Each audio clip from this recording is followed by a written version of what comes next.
In what way do you feel that a smaller scale production has made this particular project richer and more tangible to the viewing audience? The film cost $8.5 million, which is still a good chunk of change, obviously, for an independent. What it does allow us to do is, for Faith, who co-wrote it and co-produced with me, is this didn't have to go through the hands of a studio, so that every single decision, normally you have to check it, and it's like a credit card. Is that okay? Is that okay? You're constantly checking. We didn't have to do that. So I was able unequivocally to say, I want Christian Kane. I want him for that part. I didn't have to go and say, do a screen test, or say, oh, what about this? Or, his box office may be a little below the biggest star in the world. So these are the guys that I want. And what Faith and I did all the way along is we picked exactly who we wanted. So these aren't the second choices, the third choices. These are exactly the people that I wanted to play these parts, bar none. But, when it comes to the story, when it comes to the heart of the picture, when it comes to quality, when it comes to soundtrack, anything like that, I'll put this right up there with every single horse movie that's ever been out there, and I honestly believe that it wins. My take on it is that, this is a family film to start with. We've got some guys here who are real charmers, and the horse is charming as all get out too. He plays a major part in this movie. He's got his own personality. His name is Sunday Rest. He plays Mind That Bird.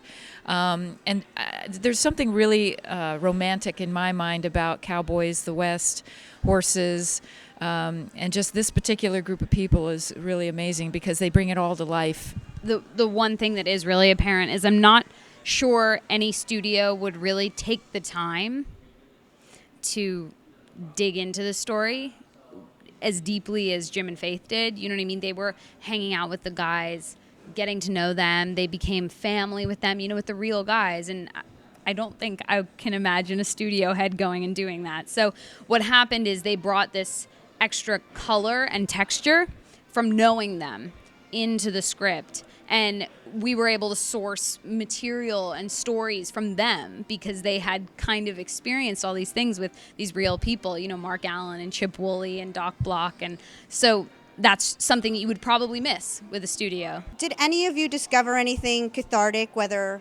during any of the process, as far as the horses are concerned, maybe, or anything? You got to admit it. It's time to admit. I did. I think that a lot of the jockeys are really, most of them are Hispanic, and that was cathartic. And another cathartic moment I had is that I could have been a fantastic jockey myself. And also I saw that the original jockey from Mind That Bird was in the movie. How cool was that, and how did that end up happening?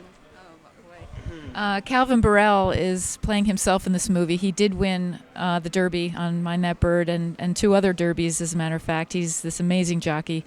And Jim and I talked about it for a long time and said, there's no one else who can play this part. He is Calvin Burrell. We were lucky enough to get him, and he steals the movie.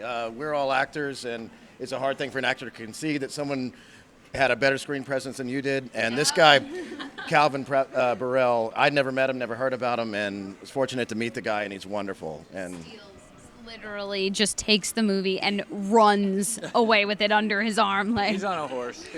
Oh, my God.